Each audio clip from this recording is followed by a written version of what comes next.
Tu as 16 ans, tu es en première S au lycée Émile Zola à Aix, et ta grande passion, c'est la nage monopalme. C'est pas banal, hein. Qu'est-ce qui t'a amené à cette discipline? Je dirais la vitesse d'abord et l'esthétique de ce sport. Tout d'abord, je faisais de la natation classique, comme tout le monde connaît. Et au final, je suis tombé dans la nage avec palme un peu par hasard. Et ça fait maintenant 5 ans et j'arrêterai, je pense, dans très longtemps. Ça te plaît beaucoup. Tu as apporté une monopalme, justement. Tu peux nous la décrire? Alors, c'est une monopalme de compétition en fibre de verre et plastique, mais c'est pas vraiment. C'est une sorte de PVC en fait, qui permet d'atteindre des vitesses de 14 km/h. C'est vraiment, voilà, c'est fait pour la compétition. On la met assez rarement ou pour des séries vraiment spécifiques à l'entraînement. Et avec celle-là, j'espère battre de nombreux records et faire de belles médailles. Ouais, jusqu'à 14 km/h, ça veut dire que tu peux nager aussi vite qu'un coureur à pied. Ça paraît fou, hein. Ah oui, quasiment, oui. Mais après 14 km/h, on peut pas le tenir non plus sur des distances assez longues. Ça s'arrête à peu près aux 50 mètres, mais ça permet de nager. Le record du monde est en 15 secondes et mon record personnel est en 18 secondes. 18 secondes pour 50 mètres en monopalme, 40 secondes sur 100 mètres. C'est plus rapide que Florent Manodou ou Michael Phelps. C'est ça. C'est tout à fait impressionnant. Ça coûte combien une monopalme de compétition comme ça? Alors, comme ça vaut à peu près 450 euros, parce qu'elle est en fibre de verre. Il existe en carbone, qui vaut donc 100 euros, une centaine d'euros de plus, donc 500 euros, 550 euros. Et il y a les palmes d'entraînement aussi, qui coûtent aux alentours de 100 euros, ainsi que tout le matériel, tuba, masque, bipalme, maillot de bain. Donc on en a au final pour facilement 900 000 euros de matériel pour la compétition. Ah ouais, c'est un vrai budget.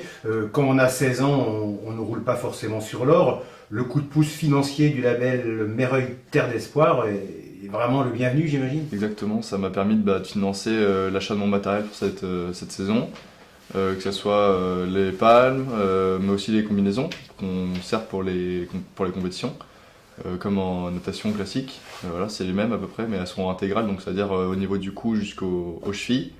Et ouais, donc ça m'a vraiment permis de financer toute ma saison et pouvoir atteindre mes objectifs. Combien d'heures d'entraînement par semaine en piscine? 18. 18 heures par semaine. Ça doit être dur. Ouais. Ouais, c'est pas toujours simple, mais voilà, quand on est passionné, j'ai envie de dire que les heures se transforment en minutes. Et c'est un bonheur de pouvoir faire ça tous les jours. Je sais que j'ai de la chance d'en faire et pour l'instant je profite. Donc, Tu es au pôle France au Creps à Aix. Tu as donc des horaires aménagés pour t'entraîner. ça. Il faut quand même être sacrément motivé. Qu'est-ce qui te plaît tant dans ton sport?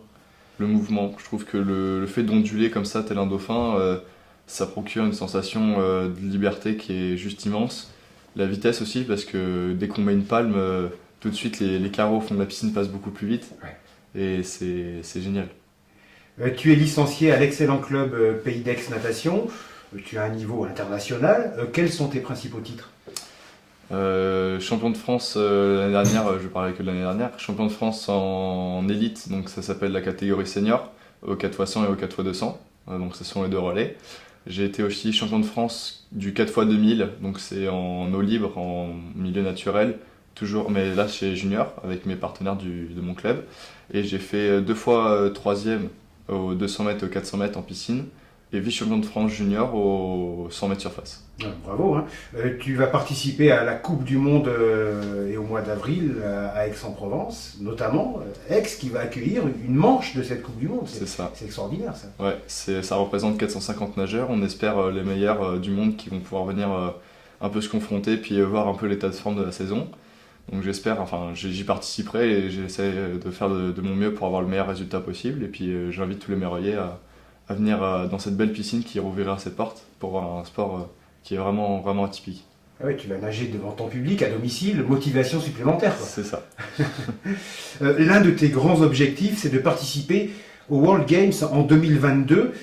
C'est une compétition organisée par le Comité international olympique. C'est Qu'est-ce ça. que tu peux nous en dire plus? Alors les World Games qui se dérouleront en 2021 à Birmingham, donc c'est aux États-Unis dans l'État de Alabama.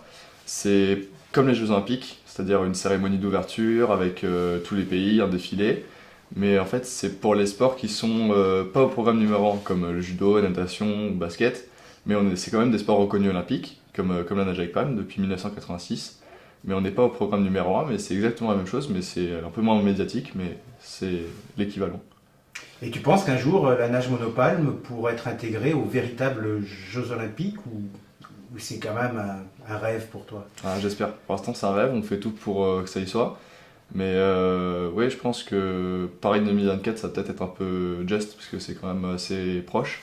Mais j'espère 2028 ou même plus. De toute façon, c'est un sport qui est assez récent, en 86, on l'a dit. Et ça commence vraiment à pousser depuis là une dizaine d'années. Mais je pense que oui, à terme, ça y sera, parce que de toute façon, quoi qu'il arrive, un jour, ça deviendra. J'espère encore être vivant pour le voir de mes propres yeux et peut-être y participer, mais... Oui, parce que tu es encore jeune, bon, Ouais. tu as 16 ans, donc ça laisse effectivement encore quelques Olympiades C'est ça. de disponibles. Ça fait quelques années que tu vis à Méreuil, hein, qu'est-ce qui te plaît dans cette commune? Pourquoi tu t'y sens bien? Je dirais le sourire.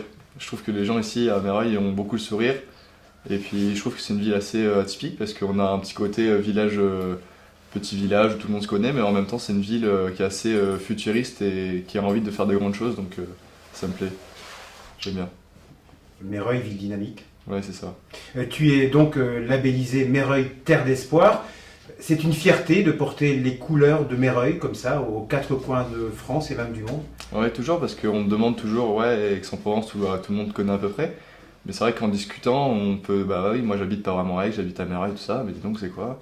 Puis du coup, on est toujours fier de parler de sa ville, de là où on habite et tout ça, et puis c'est toujours une fierté de représenter une ville qui nous fait confiance et où on se sent bien. Donc, La nage avec palme n'est pas encore connue du grand public, on va dire, n'est pas très médiatisée. Le label Méreuil Terre d'Espoir, c'est quand même une forme de reconnaissance importante à ses yeux, j'imagine. Oui, bien sûr. Bah, déjà, ça permet de savoir que, entre guillemets, une ville connaît mon sport. Et puis, ça permet de savoir aussi que bah, la ville me fait confiance dans mon sport parce qu'ils ont compris que j'étais passionné et que ça me plaisait vraiment et que je suis fier de faire ce sport. D'autant plus que je suis fier de représenter Méreuil. Bah merci Rémi, bravo, hein, et continue à faire rayonner Méreuil et à nous ramener des médailles. J'espère.